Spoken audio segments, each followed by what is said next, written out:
एक बार एक घने जंगल में एक बूढ़ा भालू और एक हिरण रहा करते थे।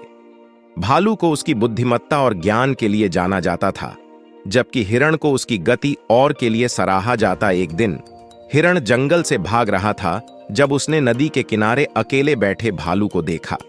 हिरण ने भालू से पूछा कि क्या हुआ, और भालू ने बोला कि वह अकेला और उदास महसूस कर रहा है और उसका कोई दोस्त नहीं जिससे वो बातें कर सके।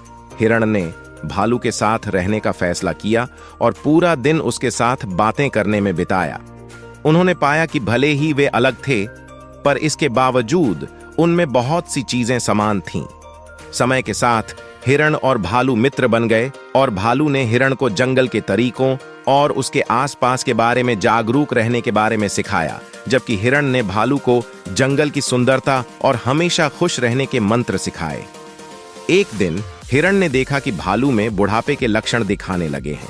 उसकी आंखों की रोशनी जा रही थी और उसे अब नदी में मछली पकड़ने में परेशानी हो रही थी। हिरण ने अपने दोस्त की किसी भी तरह से मदद करने का फैसला किया। हिरण ने अपनी गति और चपलता का उपयोग कर भालू के लिए मछली पकड़ने के नए नए तरीके खोजे और रोज उसके खाने के लिए स्वादिष्ट मछलियां ले आया। भालू हिरण की दया के लिए आभारी था और उसे एक अच्छे दोस्त के महत्व का एहसास हुआ। जैसे जैसे साल बीतते गए, भालू कमजोर होता गया और अंततः उसकी मृत्यु हो गई। हिरण का दिल टूट गया था, लेकिन उसे अपने दोस्त के साथ बिताए हुए कई सुखद पल याद रहे। हिरण ने महसूस किया कि जीवन बहुत छोटा है और हमें उस समय को संजोना चाहिए जो हमारे पास है, और जिन्हें हम प्यार करते हैं वो हमेशा हमारी यादों में जिंदा रहता है।